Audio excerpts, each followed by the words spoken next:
What is going on, everybody? It's KB. Before the episode starts, make sure you go check out StreamerSZN's brand new theme music. That's right. We have full-time, brand new theme music thanks to the newest homie and newest member of the music side of Underground Sports Philadelphia homies. That is Mobley. Stay Volk. His new single is out now. It is linked in the description on YouTube, and you'll be hearing it on audio until we can figure out if we can play it on video on StreamerSZN episodes from here on out. That's our new theme music. Stay Volk. Go download it now wherever you get your music, and go check out the music video on YouTube. But now, let's get into the episode of StreamerSZN. Philadelphia, baby, you're gonna love it. Best sports fans in the world. Actually, the worst, but that's what makes them the best. Hey, Tony. Whoever it takes, Kyle.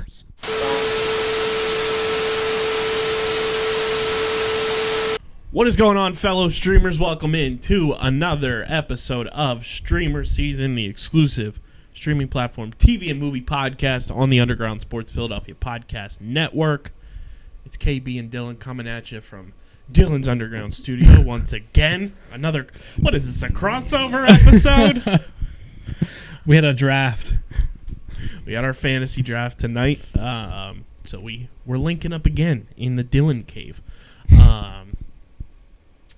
Before we get started, I'm making sure we're not lagging, which I don't think we are, so that's good. Make sure you're following us on the socials at StreamerSZN on Twitter, on Instagram. Follow Dylan on Twitter at Dylan Mazzola. Follow me at KBIZZL311. Check out the website, undergroundsportsphiladelphia.com, for all of our written content. Subscribe to the podcast feed, Apple Podcasts, Spotify, wherever you get your podcasts.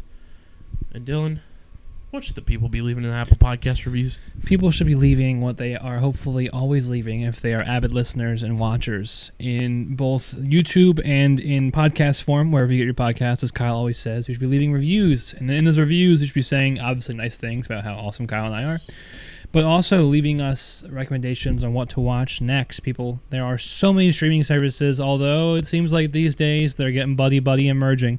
That's a conversation for later. But let us know what you want us to watch. There are tons of shows. I mean, we are in the century in which Kyle is watching a Game of Thrones entity and actually enjoying it. So anything is possible, and anything is up for grabs. So let us know. And I'm going to use this video. If we're not, I apologize. It's probably just my computer being a big fat dum-dum. Or it could be my Wi-Fi. It's not always Kyle. Well, we're not on Wi-Fi for this in particular. Oh. So it's probably just my big dumb fat computer. Anyway, Dylan said, do the damn thing on the Apple Podcast, and you can do the damn thing on the YouTube as well. Subscribe to the Underground Sports Philadelphia YouTube channel, where you get full video episodes of StreamerSZN and every Underground Sports Philadelphia podcast. And we're on that hashtag Road to 1K Gauntlet Challenge. Yes, sir. Dylan's going to cosplay as one of the characters in a show or movie that we've watched, as voted on by the people. I'm going to regret that, but yeah. And I'm going to regret mine even more, because I'm going to watch Game of Thrones Season 1. So buckle up, subscribe to the YouTube channel, be a friend, tell a friend, smash that like button, ring the bell icon, and tell your people to subscribe to the YouTube channel. Shout out to our sponsors who make this show happen. Tomahawk Shades, the best small batch eyewear in the game. Your boy has been on some rough sleep patterns lately. Yeah, he has. So when I came over for our draft, I was wearing my Tomahawk Shades Blue Light Plus glasses to make sure my eyes were not breathing fire like a dragon. And it worked. My eyes feel much better. The house is still not burnt down. I feel much more relaxed. And yours can be the same way. Go to TomahawkShades.com and use code USP for 25% off your order at TomahawkShades.com. Kenwood Beer, who arguably just had the best late summer merch drop of all time. My row pack came in today. The It's a Bad Day to Be a Kenny shirts are still available. Also sick. Go to KenwoodBeer.com, cop your merch. The blue color is just fantastic. Go to KenwoodBeer.com. And you can also use the new and improved Kenny tracker to see who's got Kenwood Beer on tap in the Philadelphia area. You got to be 21 or older to do so. Of course, please drink responsibly. And our pals over at Bino. Guys, it's a weird year. If you're not listening to the Top Bins podcast, what are you doing? Shout out to the boys. 1 year of officially recording straight through for Top Bins. Now It's awesome. Back on track, the original spin-off podcast. Bino's dropping every single week leading up to the World Cup, a new World Cup themed Bino board. That's insane. So go to binoboard.com, check them on out. They're Yeah. going to go fast. Use code BINOUSP at checkout. You get 10% off your order at binoboard.com. That's a steal.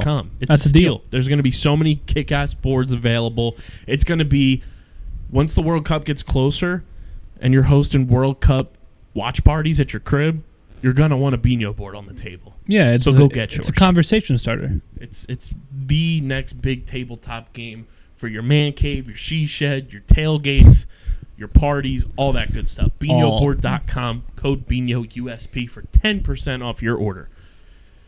Dylan, are you ready to Hulk out over our favorite muscle mommy? The Cowabunga boys are back, and it's She-Hulk episode 3. Cowabunga. The People versus Emil Blonsky. Yeah, this episode was interesting. I did not really expect what I watched. I didn't think that Megan Thee Stallion would be in The Stallion. in an episode of She-Hulk, let alone a Marvel entity. As herself. She pulled the old Elon Musk. As herself. Some would argue that she's in there, I guess, technically twice. Yes. Which is cool. No, it was nice. It was interesting to see, like, as far as celebrities go, like, I'm not, like, she's very big. It just was not a celebrity I expected to see in a Marvel thing, and I actually did enjoy that aspect of it. Like, it was a shock and awe factor. So that was, it was great. That was cool. We got the tweet out when we saw that it was coming from the cut, so that's why you got to follow us on Twitter. You would have known Megan Thee Stallion was coming. I did see the tweet, courtesy of Kyle in the Twitter account, but I did not know it was going to be right away. Me either. In the I didn't next expect episode, it, like today, down as the we line. record this on Thursday. But let's get into the People versus Emil Blonsky. Jennifer Walters, she confronts her client Emil Blonsky, as we all know, Tim Roth's character from the OG Incredible Hulk. Which, not to sidetrack from the episode, I did just find out, Dylan, that Universal Studios' hold on the Incredible Hulk as a solo character is coming to an end. Just saying. So I can whole lot of people thinking that we could see one Edward Norton potentially Hulk out again in one little Secret Wars or a World War Hulk. And I do remember recalling, to also go on that point, I believe he was offered the role to reprise it and turned it down. So he probably wants to do that, because he probably watched from the sidelines. I done goofed. Him and who's the actor they recasted as Brody from Iron Man 1 to 2? Terrence Howard. Yeah, both of them. Granted, at least Terrence Howard went on, did Power. That's true. But I'm sure he's missing those MCU checks. I would be if I was either of those individuals. So Jen Walters confronts her client Emil Blonsky about escaping prison and fighting in an underground fight club that we saw in Shang-Chi, obviously, and the Ten Rings.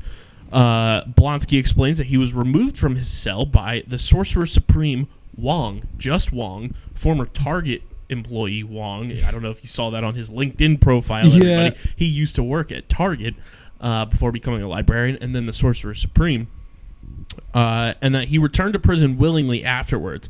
While Walters attempts to contact Wong, the news of her appointment as Blonsky's lawyer stirs up public controversy. We have so many news stations, including Spanish news stations, and I was like, hachi, machi, because I love a good Spanish news broadcast. Walter's former colleague, Dennis Bukowski, and I don't know if you also noticed, Dylan, the one alleged former lawyer for Blonsky that they brought up on there, that is supposed to be our guy, new Captain America. That's his brother, technically, from the comics. Oh, wow. I didn't know. The character's name. Okay. Which, in the comics, part of World War Hulk. Has battles with Hulk. It's kind of interesting. Kind of interesting from what we saw last week and what we're continuing to see. But Walter's former colleague, Dennis Bukowski, approaches the Superhuman Law Division for a case involving his ex-girlfriend, Runa, a shape-shifting light elf from New Asgard, who defrauded him by impersonating Megan Thee Stallion. What a dope. The case is assigned to Jennifer Walters' co-worker, Augustus Pug Pugliese. That is a name right there. Yes. That sounds like some Willy Wonka and the Chocolate Factory stuff right there. Sounds like it's going to fall into a river of chocolate. Wong meets with Walters and agrees to testify at Blonsky's parole hearing. During the hearing, Wong and several other witnesses make their statements while Blonsky demonstrates his ability to remain in control as the Abomination. We also see his 7 soulmates, which I'm still convinced that they're not actually the real soulmates. They're just kind of a red herring, but that is kind of a nod to the old Charles Manson stuff. Which is interesting. Which is pretty wild. I'm still convinced the true 7 soulmates are the old Thunderbolts. We did discuss this last week, and I'm on board with that theory. During the hearing, Wong and several witnesses, like I said, make their statements while Blonsky demonstrates he can still control himself as Abomination. Walters helps Pug later on to win his case, and Blonsky is released on parole, but he's forbidden from transforming again, and if he does, he's going back to the clinker. And as She-Hulk, Walters gives a televised interview to tell her story, and later, while going home, Walters is attacked by 4 men armed with Asgardian construction equipment hired by an anonymous client who attempt to steal a sample of her blood, but she fights them off. The needle won't pierce that green Hulk skin. This is the part that I'm most interested from this episode for sure. And then, obviously, our post-credit scene, we get She-Hulk and Megan Thee Stallion throwing it down, throwing it back, twerking. Body, oddy. And Megan Thee Stallion is now MCU canon. She is. Her music is part of the MCU. A wild episode. I think another good episode to build off of what we saw last week, continuing to push the story forward. And now I feel like we got a taste from that final scene of where the villain arc is going to come from. We see those Asgardian weapons and everything. And trying to get her blood. Trying to get some blood. And also dropping breadcrumbs for a possible war of the Hawks. Yes. Hawks. The one character says the boss is going to be pretty upset with him. Dylan, my first question to you from this episode is, who do you think the Asgardian construction workers, which I'm going to look up their actual name here because they do have a name and they pop up quite often with She-Hulk in the comics, who do you think they're working for in our 616 Marvel Cinematic Universe? Be funny if it was Thor trying to get the blood, so so he could finally, not finally, he could be Hawk again, beat Hawk rather. Who do I think? I think it could be several people, just because I feel like with how the Asgardians are perceived now, they're not living in space on another planet. They're living on Earth in the new Asgard. So it's like their services could be a lot easier hired because they don't have to go travel to Bifrost. So my point is that narrows it down to no one in terms of it could be anyone in theory on Earth. Now it would make more sense for it to be maybe another Asgardian or someone connected in that lore. I was thinking about this before you came over. I think I have a couple ideas, but I also don't know. I'm kind of just trying to stay. My brain went to 2 places. Blissfully ignorant. I think they're this crew, which they're known as the Wrecking Crew, by the way, for the people at home. That's pretty on brand for a construction crew. Yes. And they have battled the Avengers, the Fantastic Four, Captain America, Iron Fist, the Runaways, Spider-Man, Namor the Submariner, Doctor Strange, Daredevil, Alpha Flight, She-Hulk, and the X-Men. So pretty much every superhero. They have run-ins with everybody. They've dabbled. They seem too stupid to be working with someone like Val, in my opinion. Val seems very calculated. She seems very on the nose of who she wants around her in her circle of trust. But being dumb that's stupid because they do seem stupid. That also is a trope, though, right? Really dumb henchman, smart overseer. Which leads me to someone we've seen deal with some pretty dumb, tropey henchmen. Everybody, strap on the theory helmets. It's a nicer way of saying tinfoil hats. Dylan, I think the Wrecking Crew is working for Wilson Fisk. I could see that. They could be easily manipulated. He's relatively, I would say he's charismatic to a point. He has money. Yeah. He's worked with the Tracksuit Mafia. Makes sense. He Bunch fits of in. bozos. He's worked with, in the original Netflix run of Daredevil, he worked with the Russians, he worked with the Chinese, he worked with a whole bunch of different, organizations and different, team up of different people. I feel like this could be a way to start linking in Matt Murdock, who we're allegedly going to see at some point in this season. I feel like next week could be a real big week, especially since next week's episode is also going to be airing on Disney Plus Day. So I think that's a massive thing. And I also think it's very interesting that we got introduced to Runa, the light elf from Asgard, New Asgard, as well as these guys stealing Asgardian weapons and construction worker equipment the week before Thor Love and Thunder comes out on Disney Plus. Also on Disney Plus Day. I think I have a theory on who it might be. Strap on the theory helmet. This is a tinfoil hat. But, so like, they're Asgardians, so they have access to technology, and they're trying to steal the blood, right? Uh-huh. Who is someone in the Marvel Universe? He was in a couple of movies. He runs a technology warfare company, and he plays second fiddle to Stark Industries. That'd be one Justin Hammer. Ooh. I like this. And he ties into everything. He ties into the Iron Wars coming up. He ties into the Mandarin because he's in that saga. He ties into, obviously, anyone connected to Iron Man. He's also just kind of tied into the MCU as a whole because he is a large company. I like that theory. So that's just my theory because I did see rumors that that actor Sam Rockwell might reprise his role as Justin Hammer sooner than later. He's allegedly going to be in Armor Wars, which is huge. We just don't know when that's coming out. But So- we should find out at D23. What better way to make him, a potential villain in this show? I like that theory a lot. He's wealthy. He's enough money to also pay off the and he's pretty intelligent-ish. Yeah. So I like that theory. he's always conniving. And the last time we saw him was the All Hail the King one-shot, that is now in the cinematic timeline, obviously, and that leads into Shang-Chi. Trying to think of anybody else that those guys could potentially be working for. Maybe Sharon Carter, the power broker. Not sure how involved she would be in this series per se, but it would be interesting because obviously when we saw her last in The Falcon and the Winter Soldier, she had all types of knickknacks and a whole bunch of stuff when she was in Madripoor. So she got her hands on a bunch of different things. She now has, the inside scoop into the government as well. Also, it says Hammer Industries ally, United States Army. And what is the long-term enemy of the Hawks? Usually the Army. Very true. There's a lot of people that these guys could be working for. And just going to throw it out there. Not that I feel like it could be true because we have the 2012 version of him in a different timeline now. Mm-hmm.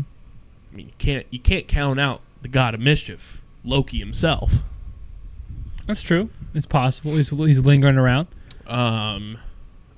Sneaking around. Lurking. If you will. I think there's so many opportunities to link these guys to somebody. Just who it will be is what's, left up to question. But it is interesting that they're tying in a bunch of Asgardian stuff on the precipice of Thor Love and Thunder dropping on Disney Plus, which I think is something that Marvel likes to do when their movies are ready to come out. They drop those little teasers to get you ready for those movies to come out. Breadcrumbs. And I will say this is spoiler, no context. The Wrecking Crew has nothing to do with Thor Love and Thunder. They are not involved. So they are separate entities. They just so happen to have Asgardian technology with them. I also love how Wong referenced everything that happened in Spider-Man No Way Home and the things that happened in Multiverse of Madness, send them to the mirror dimension, the shadow dimension. Wong's he's the go, bro. And I also love the breaking of the fourth wall where Jen says, let's not forget whose show this is. Love that. Hers. But let's also not forget, we're going to see Daredevil soon. Yeah, dude. It's 9 episodes on IMDb. You lie. Yes, they did lie to us. But overall, I think this episode was, in a way, like, forward moving. I liked how it kind of is progressing where I think we're going to go for the final 6 episodes of this.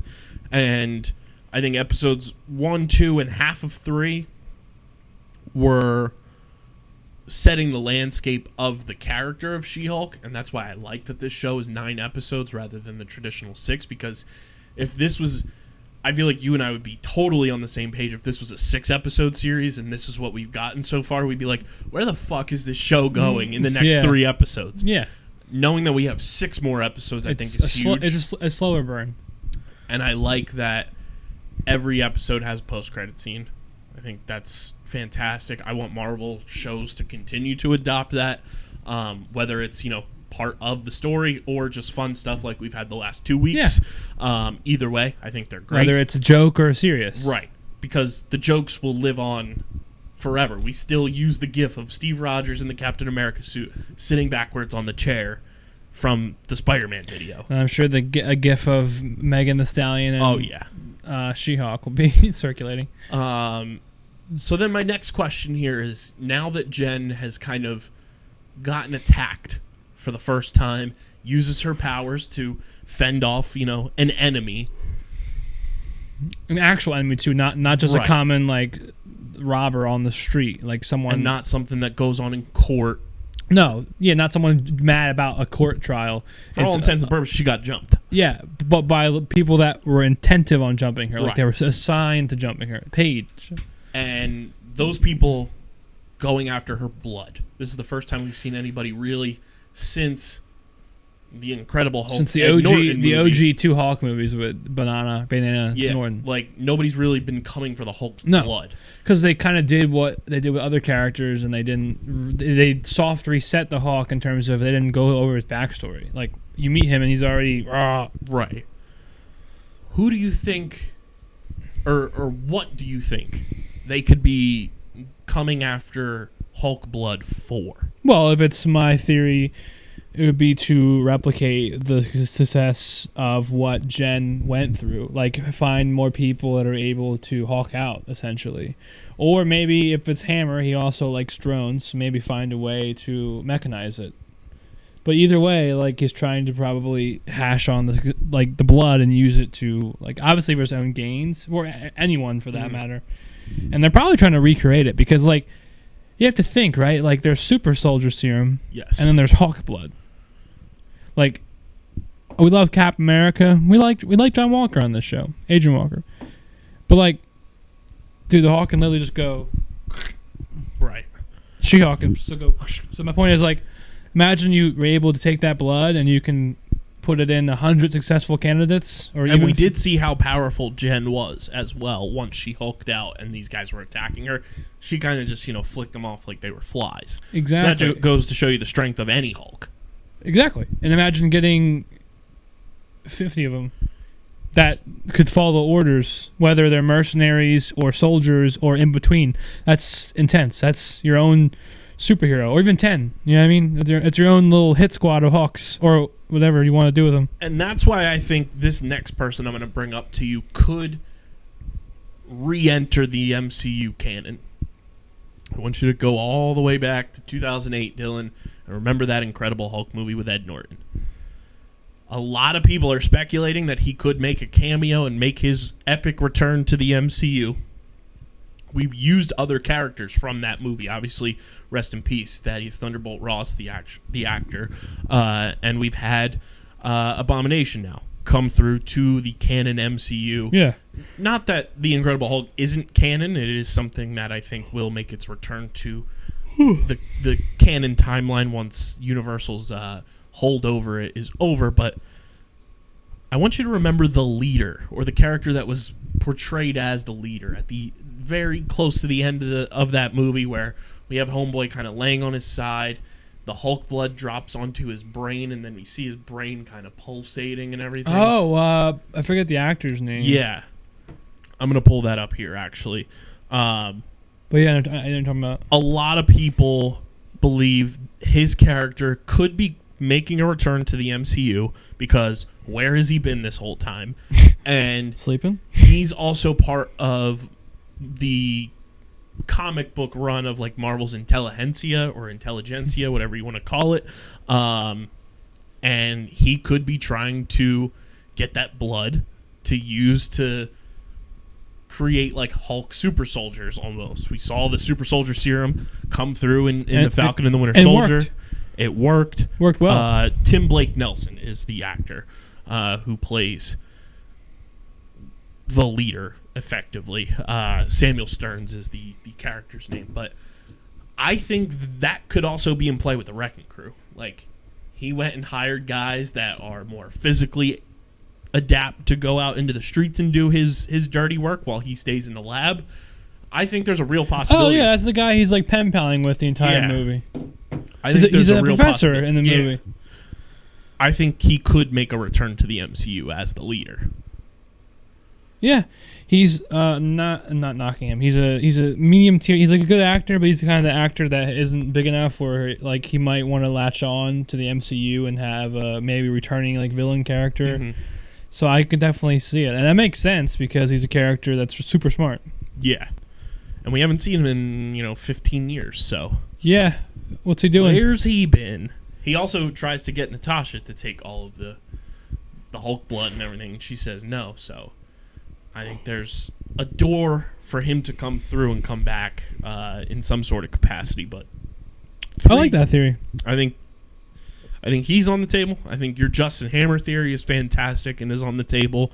I think Kingpin's on the table because it's street level. He's got his hands all over the place, not just in New York. That would be a good thing to create for a guy like Kingpin for himself. Yeah, and I think on the lowest rung of the pecking order would be Val, simply just because I think she's way more calculated and wants to use bigger name people to her advantage. And from what we've seen from her so far, she seems to wait for the opportune moment and then strike in terms of talking to the individual. And so my point is I think that would carry over to what you're saying. If she used the individuals to inflict violence, I think she would wait.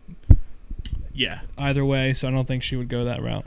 So Dylan, from what we saw in episode 3, where does that put your ranking for this episode? It's weird because like I like the premise of getting the War of the Hulks. Just I keep saying Hawks. And I like some of the concept, but it's not any of the actors' faults. The CGI is killing me.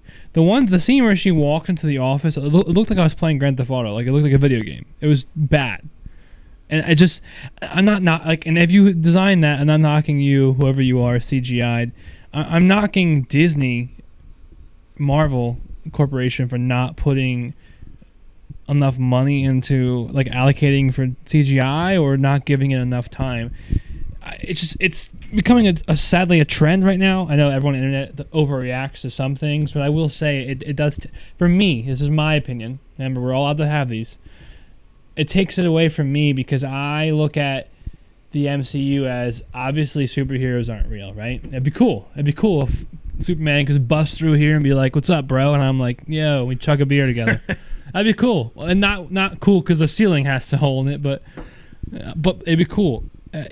So like, I want it to be as real and immersive as possible, and when CGI is not done to where I feel like, or many other people feel like it's justified and looking legit, then it takes away from that fantasy world. And yes, you could argue like take that part of your brain, turn it off, but I physically can't. Kyle knows that, and it just slowly bothers me. I'm not gonna knock it. Like I wouldn't give it like a really much of a worse rating than last week. I think the show is still enjoyable enough or good enough for me to turn into every week. It's just the CGI and the slow burn for like a Marvel sitcom comedy doesn't sit entirely right with me because I like them taking their time, but at the same time it's like a comedy lawyer thing, so it's like I don't know, just kind of weird. Also, like I said last week, sitcom not really my thing, and I knew that going in. So your official score for episode official 3. Score, yeah, I gave like a whole review first. I think I gave it like a 6 point something last week, so I'll just play it safe. I'll stay around the same. I'll just go 6 flat. I think it's 6 out of 10. Not the best score. It's still me telling you to turn in and try it. But I think I'm giving this episode, like I said, I think it progressed the plot along much more in this episode. It's not, telling multiple stories per se. Yeah. Now that, Bruce is off-world, which I think we'll see him again at some point. with his son. And, we got Wong coming through, the Marvel Wong universe, the MU. Nothing is Wong when Wong's back. We got Megan Thee Stallion, MCU canon.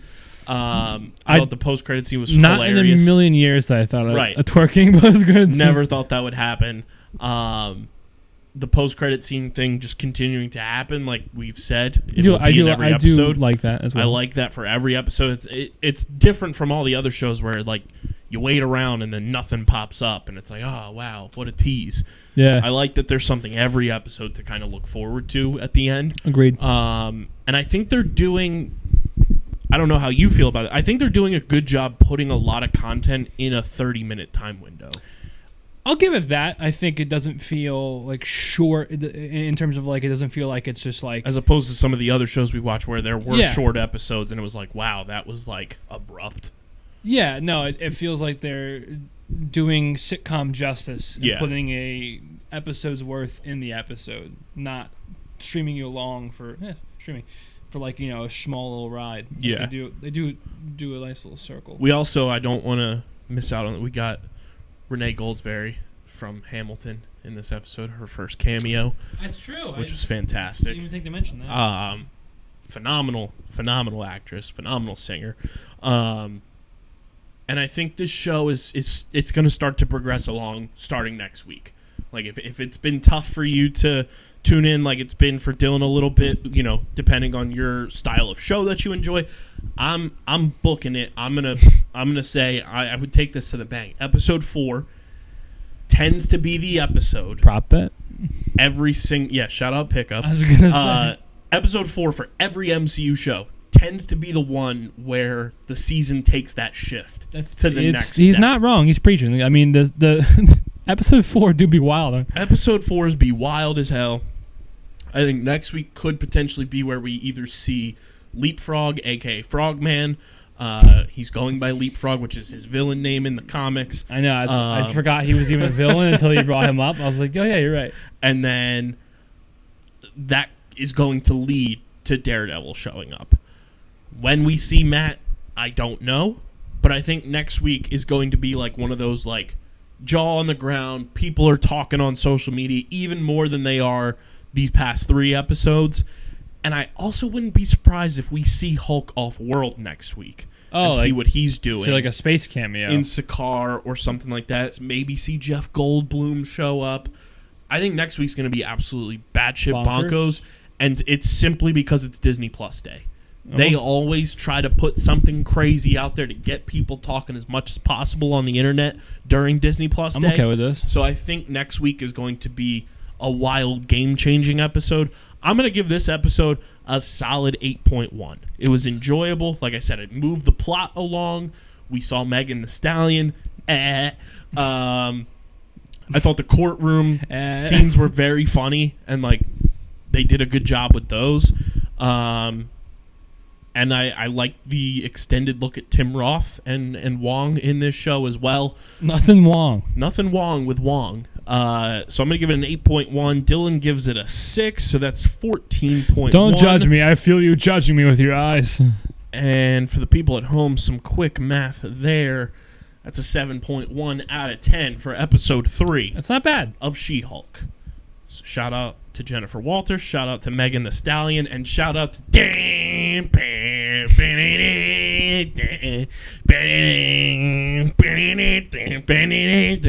made its return this week, Dylan. House of the Dragon episode 2 is now in the books. And I know you guys are probably like, wow, the show comes out on Sundays. It's like, wow. It gives Dylan and I an opportunity to watch the show as much as possible so we get the most detailed breakdown for you. Plus, we can break this down with She-Hulk at the same time. Hell yeah. And you get to watch this 2 days before the new episode comes out, so we keep it fresh in your brains. Yeah, dude. In the noggin. Episode 2 came out this past Sunday. A little bit slower. A little bit of a slower pace. There was some epic scenes that happened. We got, which I didn't even realize until people were talking about it, because I did watch it live, or not live, but I watched it on Sunday on HBO Max, and I didn't even realize in episode 1 we didn't get like a title sequence scene because we got that prologue that happened. But we got, a new opening credits scene, same song, because they were like, yeah, we can't outdo this music, so we're just going to use the same music and make you realize that you're watching Game of Thrones show. When Kyle brings the Delco accent out, that's when you know it's serious, folks. Buckle up. It's a serious fucking matter, okay? Buckle up. I thought the opening credit scene was pretty sick.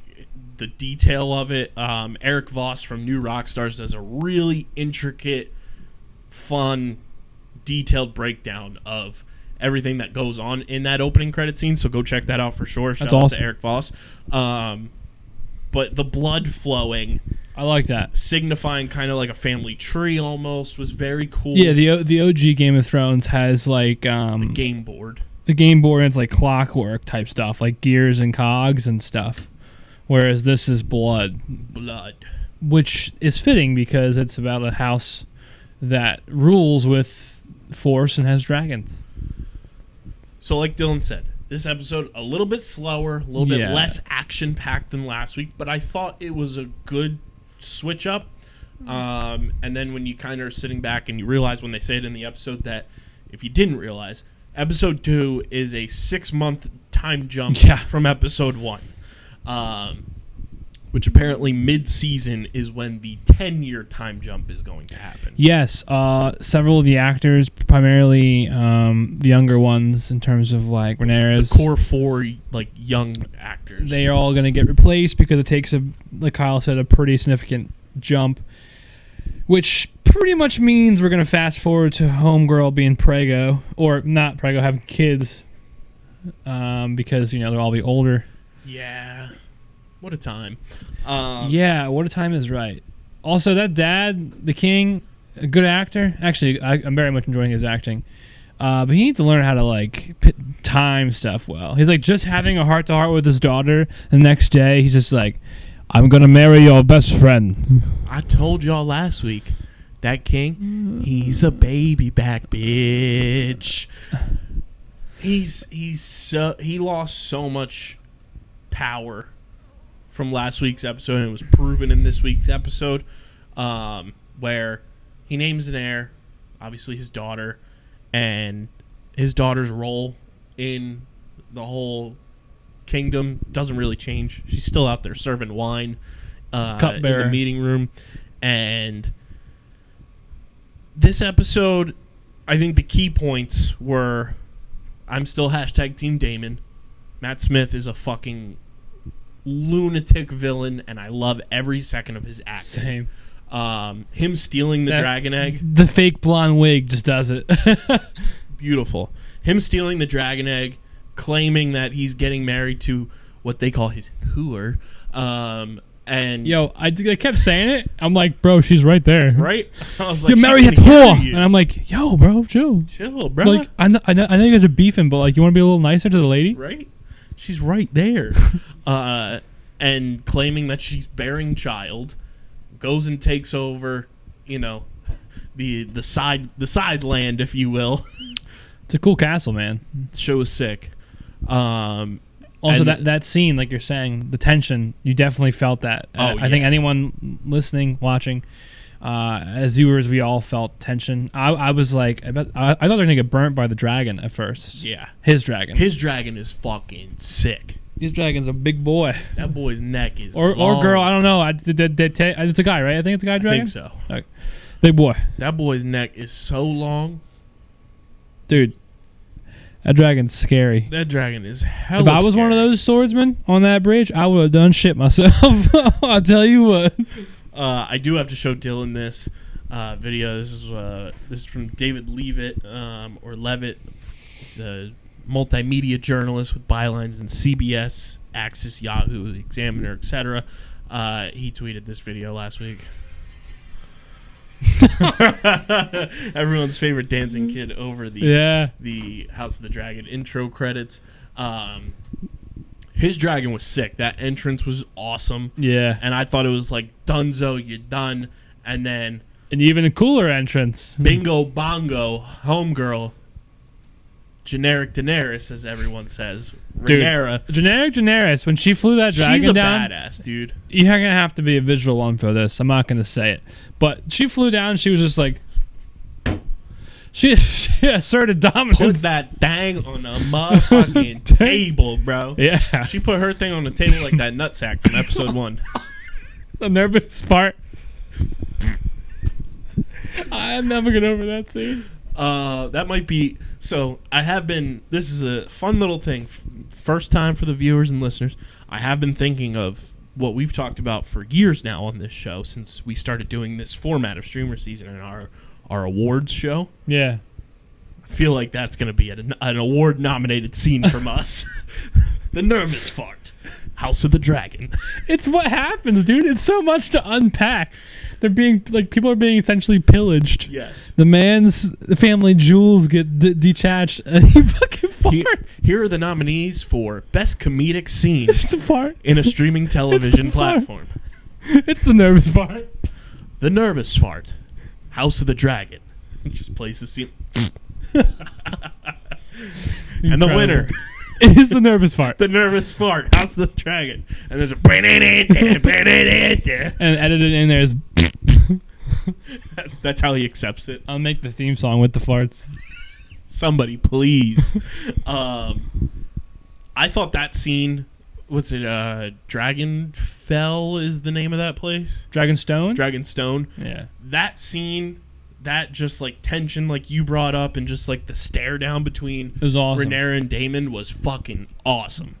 And her dragon comes through, a little bit of a smaller dragon than Daemon's dragon, but she asserts her dominance, is like, give me the fucking egg back, because that's the egg I put in my brother's cradle or whatever it was that they said, you're not taking that fucking dragon. And I do gotta say, when they show the subtitles on the screen, if you're not already watching with subtitles, which I don't because I don't need them. Yeah.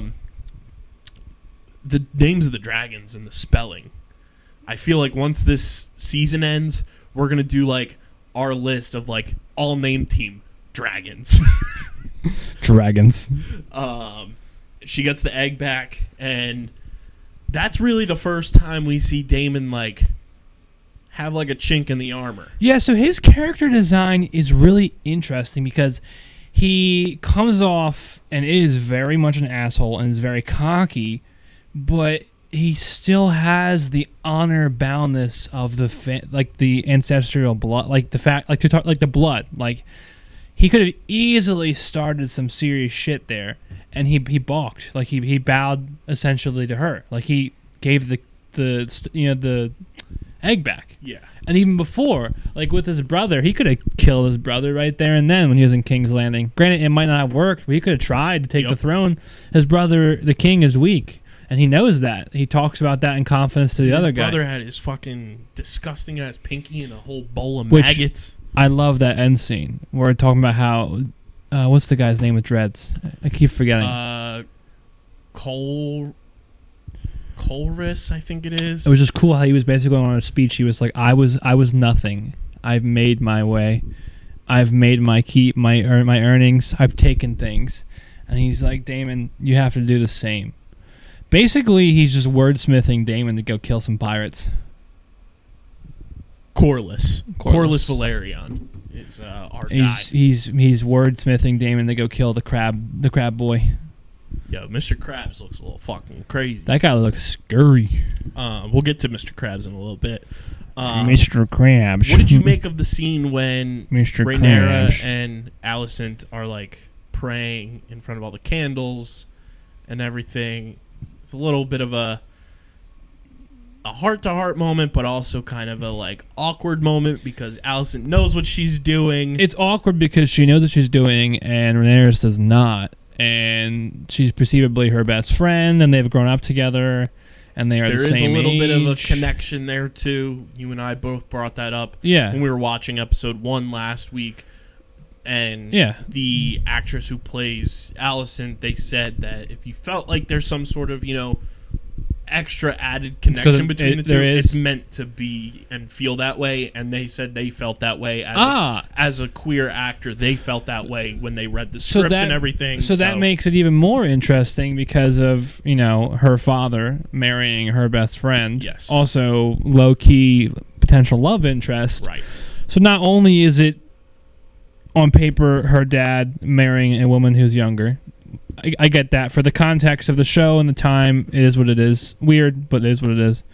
At least she's older than the one girl. That was weird. Yeah, homeboy proposing to his 12-year-old. Even the king at least even got weirded out by that. He was like, "Nah, bro."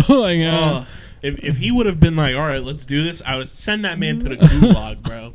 Get him out. This man belongs on a list. No, but so marrying a young woman. Marrying his daughter's friend, and on top of that, it's a woman that his daughter cares about more than most. Yes. Now let me preface this. And there was no build up to it. By the way, he just fucking ripped that Band-Aid right off. Spending time together, and we got a little tease of this in episode 1 when she walks into, the room when he's working on the game board castle thing with the dragon and everything, and she's wearing one of his wife's dresses to walk in and everything. Well, it's all by design by the dad. Otto is a scumbag. Otto. So you didn't watch the original, but if you watch the original, Otto reminds me of a Littlefinger, and Littlefinger was the guy what King has right now after all those maggots. Littlefinger was on the council in King's Landing, like way later than this show, and he was in charge of the Treasury, House of Coin, whatever they call it. And he runs the brothels later. And he's very tricky. Like, he constantly right in the back. Now, Otto, I don't know if he's going to be a full backstabber because he does seem to have some loyal tendencies. Like, my brother and I were talking, his willingness to go to Damon and get the stone back. That's, if you were truly a snake, would you risk that? Probably not. And I think that was dangerous. In a sense to show loyalty and to show to the king, like, you're gonna get the same type of shit from my daughter, like that type of loyalty, that type of defense mechanism from her. So I'm gonna stand up for you and go do your dirty work. I'm gonna preface this too. I know this is the shit that happens back then. It's gross now to even conceptualize. It's still weird. It's weird. This is for the show context only. The king choosing Alicent over the young Valerian daughter, another just dumb decision by him.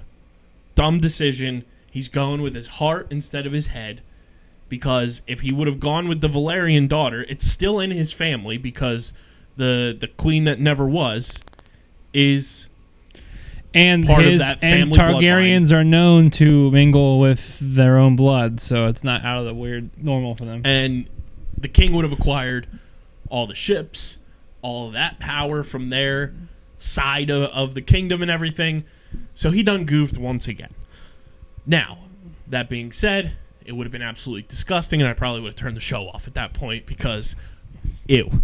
I also loved the scene between Rhaenyra and the queen that never was when they're up on that balcony. Dude. Okay, I'm gonna say it. I'm glad you broke her elbow. No. She's such a bitch. Yes. For no reason. None at all. I was like, girl. I was watching with my brother down here. And we were watching it, and we were like, what the fuck? She's so bitter.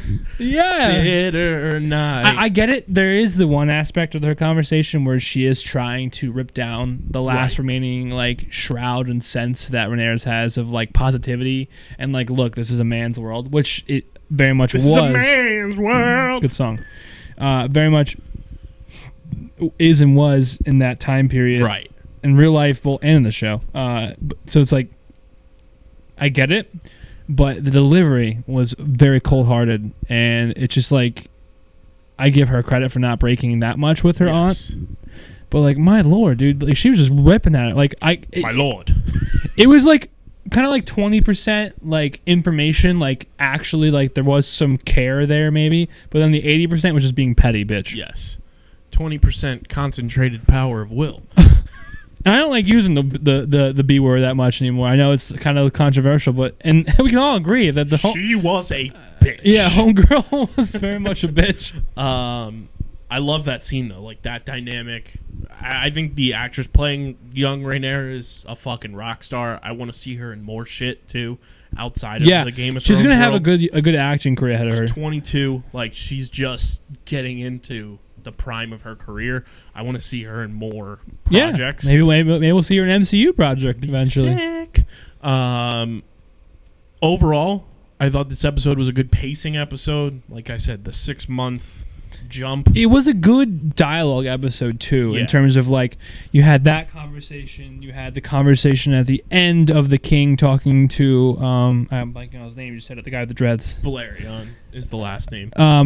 Having a conversation with Damon. Oh, with Damon, yeah, rather. I love that conversation. That was an awesome conversation. Like, bro, you need to just go do what you got to do. I love that scene too. There's a lot of good dialogue. Like even the king rejecting that guy's daughter and like, what'd your mother say about it? And she's like, well, and he's like, yes, this is the gross. Bye. So like there was a lot of aspects I liked. As for score, I think last week I gave it 8 out of 10. I'd probably just go slightly under that, like literally like 7.9. I think the episode was no worse. It's just a little bit slower, so I'm giving it that much less of a score. Yeah, I thought the dialogue was really well done. I thought the build up to where we're going on Sunday with Mr. Krabs, dude, is gonna be sick. It's gonna be sick and also scary because the way they're dying, like with the crabs. Ugh. The dragons again looked phenomenal. 10 out of 10. The entrance for Rhaenyra on her dragon was sick as fuck. She's a little badass. And again, Matt Smith, Damon is a weapon. Like, it's very rare that you and I, this deep, and I know it's not that deep, but this deep into a show, we're like, yo, the villain fucks. Yeah. And it's about damn time we get some villainy. Shout out to Gru. It's cool to actually like a villain because a lot of times they're either so sinister and evil you can't relate, but that's the good thing about Game of Thrones writing is Matt Smith's villain is multi-layered, and objectively, at least we agree on it, there is things to like about him, and they're even not everything he's doing. He's kind of weird and crazy, but there are layers of like him being spurned by his brother and his family. You get that as a human being, and you're like, yo, I'd be pissed too. Yes. So, I also saw a very funny joke from episode 1 where they were talking about Matt Smith's character, and something came up with like, because we'll get into it too, one of the showrunners is leaving the show after I saw that. 1. It's the guy who directed all the battles of the old Game of Thrones. So they were talking about it was like essentially a cop joke. It said, fuck 12. All my homies hate the golden cloaks. That's awesome. This episode for me, I think I gave last week a 7.6. Similar to Dylan, it took a little dip just because it was a pacing episode. Just a little bit slower, I'm gonna give this one a 7.4 because I am a big fan of dialogue. If it's good dialogue, it was good. I'll be a fan of it. This week, for the most part, pretty solid.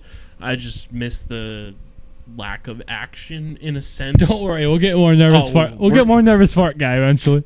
We're gonna get tons of action this coming episode, but I also our scores will probably be higher, and there will definitely be a coincidence. I also continue to hate the king, and I like the acting is phenomenal. I just the character itself. Love the king for the acting. Yes, the acting is so well done. Like, big fan of the actor and everything. And do you know why? The character, you know why you hate his character? He's just such it's because he's not a dimwit. He's not a good king. He's terrible. It's making him out though to be a decent man, a bad king. Yeah. We did our rankings, and we did get a couple Dragon Scrolls and some fun Twitter memes as well. who are you riding with going into episode 3 in terms of the character you trust the most or the character you ride with the most? Dude, the character I ride the most, I don't have to Google his name, but the prince that she elected to be part of... Yeah. He had a witty comeback against when I knocked you off your horse or whatever. Yes. I was like, ooh, That okay. was epic. But then Damon called him like Sir Crispy, basically. Yes. And I was like, oh, that's foreshadowing. That was great. But I ride with him because riding with him inadvertently rides with Rhaenyra's, so it's kind of like a 2-for-1. True. And I like his loyalty, and he's a cool little side character. Game of Thrones is all about liking side characters. Kyle will learn that the more he goes. My favorite character from the old OG show isn't technically, I guess, main character eventually, but is a side character. So I would ride with those two. Like you said, the king's kind of incompetent. A lot of their people are scheming. I guess Daemon too, but Yeah. eventually he'll cross a line, and I'll be like... I still fuck with Rhaenyra. I think she's a great character so far. Amazing character. Daemon's fucking awesome. Corlys Valerion. I love his character a ton. Not sure how I feel about his wife anymore. She, like we said, she's kind of a bitch. But I like Valerion a ton. Alicent, she's a little sneaky bitch. She's a little sneaky one. Sneaky. They have fallen down my rank just a tad, but not too much. But overall, pretty solid episode. We did get a Dragon Scroll, which is our listener and viewer submitted questions, theories, thoughts on episodes. So you can send them to me on Instagram or Twitter. KBIZZLE11 on Instagram, KBIZZL311 on Twitter. You can send it to StreamerSZN on Instagram or Twitter at StreamerSZN, or Dylan on Twitter at Dylan Mazzola, or in the YouTube comment section. You can also leave them there. This one comes from our boy Mikey Ostrowski. It's a bit of a layered one. Yes, Mikey's returning Dragon Scroll. He said, I got almost nothing on this episode. Pretty slow. Kind of knew Daemon would team up with the Valerians. Totally called the Hightowers making a run for the throne, though. Only theory from this episode. The egg is Drogon. Not that it would really mean much, but it's a fun theory. And then followed up and said, quick theory that clicked. Daemon gets defensive for his brother when Valerian starts talking bad about the king and making stupid choices. This is a glimpse into, quote, Daemon cares more about the family than anything. Thing that I said last week. Could be nothing or could be something. I love Mikey. He's like, yeah, I could be right. We're wrong. Could be something. Could be nothing. Well, I mean, what he said is pretty spot on, though. I do think that I kind of I hinted at that today. Like, Daemon still loves his family. He just acts out like a little kid. He's a man-child. But we love this man-child in this particular show. Here we go. So this was a great tweet that I saw, and we'll incorporate some of the funny tweets as well in our Dragon Scroll segment. This one comes from the man, the myth, the legend himself, Dragonfly Jones on Twitter, one of the funniest Twitter follows out there. He tweeted, "Hey, what the hell is wrong with Daemon's dragon? That bitch neck long as hell. He looks stupid." That's a good one. I do enjoy that. Some other ones here that I saw as well. This one was great. Just a picture of George R.R. Martin that I'll put in for the YouTube viewers. Oh, I should be the still frame for that. Nails, earrings, House of the Dragon emblem. And then I also got here. I'm gonna pull this. It's fucking hilarious. That one killed me. And then, oh yeah, it was the video I showed you earlier with our favorite dancing king over the the video there. So send your Dragon Scrolls in. And the memes. The memes, the funny ha-has. Is that memes? Not the funny weirds. At StreamerSZN on Twitter, on Instagram. Dylan gives this a 7.9. I give it a 7.4, which means for the quick mathers at home, It's like 7 point something, but this is officially a 7.7 episode of House of the Dragon, episode 2 in the not books. too shabby. Which, Dylan, that leads us Or to... not too crabby. Money. This leads us to everybody's favorite segment.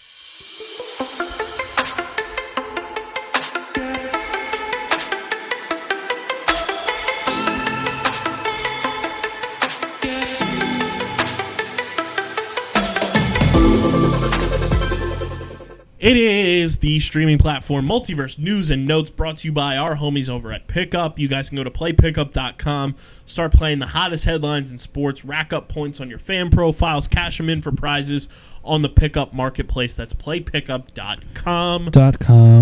Dylan, one of our favorite actors to talk about on this show, will return as his character in the MCU.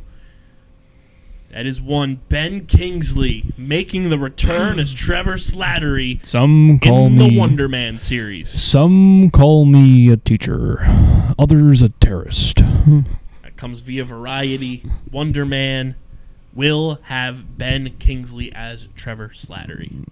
I like that. I love that.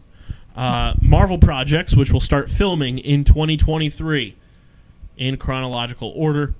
Agatha Coven of Chaos will begin filming in January 2023. Oh. Deadpool 3 Awesome. will begin in spring of 2023. You have piqued my interest with this one. Daredevil Born Again will begin filming in May of 2023. My interest is also piqued. The Thunderbolts will begin filming in June of 2023. Wow.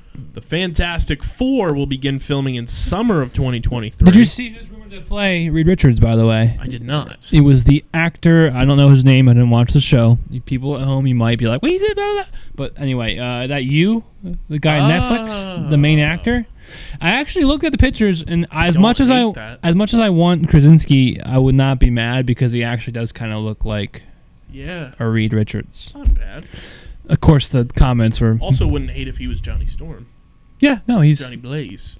Johnny Blaze. Sorry to cut you off there. I had to get that off my that's brain awesome. Before I forgot that. That's cross-streaming platform continuities. We also have Okoye, Never cross the Wonder streams. Man, You never cross the streams. and Nova beginning to film in 2023. Dylan, She-Hulk tweeted a couple days ago that if they got to 4,000 likes on this tweet, they would leak some of the haikus from Emil Blonsky that he wrote in jail. The tweet ended up getting 72.2k likes. So here are some haikus from our man Emil Blonsky. These could mean something, they could mean nothing, but my tiny ears hear the storm and stirrings of time, pain caused and carried. Damn, dude. Is he okay? To the world I am an abomination, but to me, I'm Emil. Abomination or rehabilitation? Who are we to judge? It's only lonely in here, though I don't see it that way. I have my soulmates. Glass walls surround me. Prisoner is what I am, yet inside, I'm free. If inside you feel a rage uncontrollable, It's a nice one. just breathe. Namaste. Namaste, namaste, namaste. Those are some haikus from Emil Blonsky in prison. We also have the latest streaming platform merger allegedly going down. Paramount Plus and Showtime are combining into a single streaming app. My guess is that Showtime is going to... Yeah, That's sick. just people see that if you can. It's just a picture of the actor that's allegedly met with Marvel to play Reed Richards. Showtime, I feel like, is going to slide into Paramount Plus's umbrella. So, like, we kind of had this conversation a while ago how there were so many streaming services and they might, like, bleed off of each other, or some might bleed, and I guess they listened and they watched the pod, and now they're just merging together. They're just creating little super teams. They're just NBAing it. They're just you know who's not NBAing it? The DC cinematic universe. DC is a walking L. DC fandom has reportedly been canceled this year. That's like their Comic-Con thing, right? Yeah, so quote here, With the return of in-person events, Warner Brothers Discovery is excited to be able to engage with our fans live at numerous Comic-Cons around the world and will not be scheduling DC Fandom for 2022. Yeah, DC, dude, it's crazy how DC just like literally just took the massive-ist L in the past like months. Like with the whole Ezra Miller being a literal whack job, to canceling Batgirl, to allegedly not having a new Batman sequel, to merging, to doing what Kyle just said. It's tough. Canceling, I think the live action show got canceled, I believe. What's it called? Young Justice. Yeah. The animated one or the animated one too, I think. Yeah. That was canceled as well, right? I think so. So could be wrong. Could be wrong as well. But either way, it's a long string of L's. Speaking of L's, this last name starts with an L. Dylan, this is a Lasagna? teensy tiny spoiler for House of the Dragon Episode 3. Lasagna? House Lannister will return in Episode 3 of House of the Dragon. And they're saying, Kyle won't know this, but if you watch the other show, you will. So, Kyle, they're saying is a Lannister always pays their debts. Sounds like they gamble a lot. They do with lives. Speaking of House of the Dragon, we brought this up a little bit. Co-showrunner Miguel Sapochnik is exiting the series after season 1. This comes as somewhat of a surprise, in my opinion. Ryan Condal will now serve as the show's sole showrunner and continue to work closely with co-creator George R.R. Martin. Alan Taylor will return to the Game of Thrones universe and direct multiple episodes in Season 2. A quote from Sapochnik: "It was incredibly tough to decide to move on, but I know that this is the right choice for me personally and professionally. I'm deeply comforted to know that Alan will be joining. I believe this precious series could not be in safer hands." And according to Culture Crave, Miguel Sapochnik leaves with a first-look deal at HBO to develop new projects and will remain as an executive producer for House of the Dragon.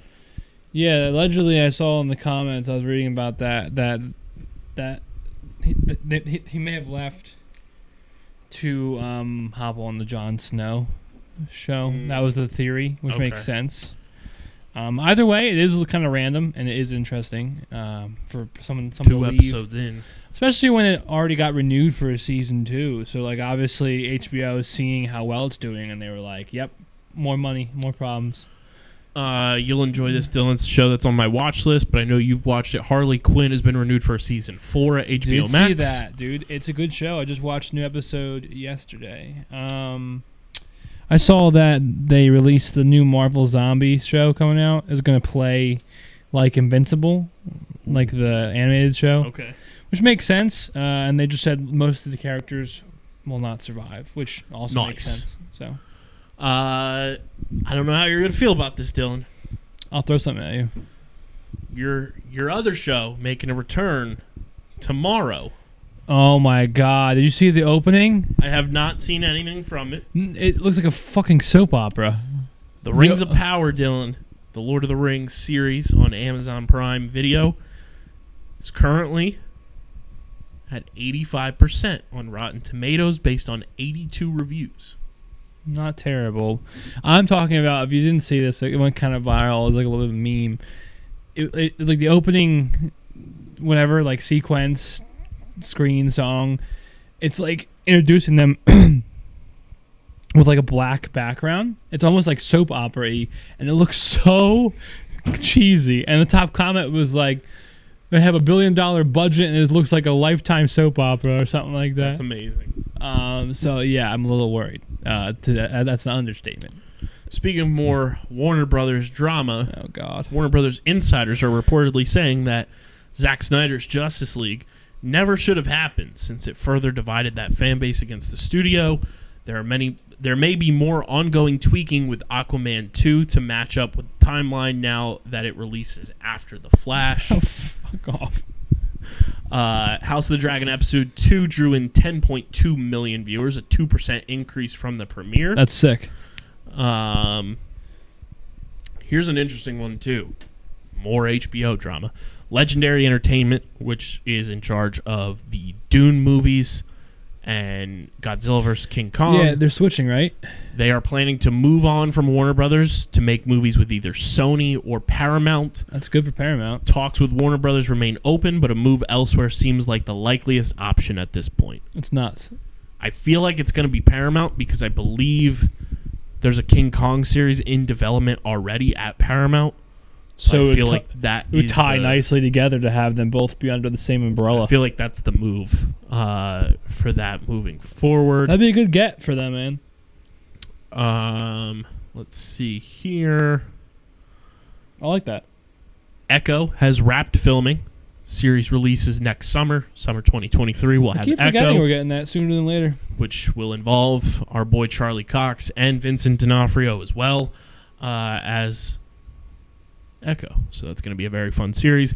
Our king, Dylan, Danny DeVito, Yo, he's been tweeting about Storm. according to Wired, says Disney better cast him as Phil in the live-action Hercules movie. Quote, if they don't put me in that, they don't have a hair on their ass. I love Danny. All-time quote from Danny DeVito right there. Love him. Florence Pugh will not be doing press for Don't Worry, Darling outside of the Venice Film Festival. This suggests the validity of a fallout between her and director Olivia Wilde. She's also going to be shooting Dune Part 2, which may be part of the reason for the limited press, but both films are being distributed by Warner Brothers. So some interesting stuff there, to say the least. That movie is going to tank. Netflix, speaking of tanking, has canceled Resident Evil after one season. Yeah, good. It was terrible. More Danny DeVito. He says his Penguin is better than Colin Farrell's. Quote, I love Colin. He's a terrific guy. My Penguin was better. It's my opinion. I love Danny DeVito, bro. Matt Shackman is in talks. We talked about this a little bit last week. He's in talks to direct Fantastic Four. He worked on WandaVision. Love that. And there's a good chance that Shackman will be officially announced at D23, which is very exciting. Nope is now out on digital. Oh, you need to watch Jordan that. Peele movie, which I believe if you have Apple TV Plus, It's on there. You can watch it on there. Very Very good movie. Yeah, you liked it, right? Loved it. It was very well done. Dylan, here's a fun one. Ryan Johnson reflects on The Last Jedi 5 years later. I saw his Quote, Oh, my God. I'm even more proud of it now. When I was up at bat, I really swung at the ball. What a fucking quote. The ultimate intent was not to strip away. The intent was to get the basic fundamental power of myth. And ultimately, I hope the film is an affirmation of the power of the myth of Star Wars in our lives. Dude, what? Ryan Johnson says he's still talking to Kathleen Kennedy about his Star Wars films. No. 'Cause he's allegedly supposed to have a trilogy of his own that he's working on. No. It's just at this point a matter of schedule and when it can happen. It would break my heart if I were finished. We hope you are. Ryan. You didn't spell his name right. Isn't it like R-I-A-N? Yes. Yeah. I would say some more colorful adjectives, but I'm not for the sake of this video ever being published. We have Marvel artist versus Marvel actor beef. Oh, it's with Mike Deodato, Marvel artist, throws shade at Namor's physique in Black Panther Wakanda Forever. You can tell somebody screwed things up when an actor from a movie looks in worse shape than the 60-year-old artist who drew him. I saw this too. Unbelievable stuff there. We do have the first 6 episodes Rotten Tomato scores for House of the Dragon, Dylan. Oh? Episode 1, 85%. Oh? Episode 2, 84%. Episode 3, 82%. Episode 4, 84%. Episode 5 sits at 83%. And episode 6 also at 83%. So very consistent. Yes. Very consistent. I feel like maybe the more action-y ones people don't like as much. That's why it's dipping down. Or maybe there's also slow ones. Who knows? Here's a fun one, Dylan. We got our first look at our King Christian Bale in The Pale Blue Eye. He will play a detective aided by Edgar Allan Poe in solving a series of murders. This movie will release in theaters on December 23rd and on Netflix January 6th. That's sick. Let's see anything else here for the I do love people. me some Christian Bale. I'll tell you what. Anything else? Oh, as we record this, happy 26th birthday to Zendaya. If you want to leave me and leave me, if you want, Done. if you want to leave Tom Holland for me, there you go. The Rick and Morty creators think the show could go on forever, Dylan. I'm okay with that. It just feels infinite. I think a good TV show is one that lasts 1,000 episodes. You don't design a paper airplane to land at a certain spot, a certain distance for you. A good paper airplane is the one that stays in the air forever, and that's impossible, but you fold it in a way that that's the goal. I like that quote. I don't know how you're going to feel about this movie cast and this movie premise, but Okay. the movie Dumb Money, featuring It's Paul Dano, Seth Rogen, Ryan Gosling, right? Sebastian Stan, and Pete Davidson. Okay, Pete Davidson. Okay. The film follows the Wall Street madness caused by Reddit trolls skyrocketing GameStop stock. It's very like a meta. Paul Dano obviously was the Riddler in the new Batman Good movie. actor. Good actor. Seth Rogen, obviously We a know. legend. Yeah. Sebastian Stan, our boy Bucky Barnes, and Pete Davidson.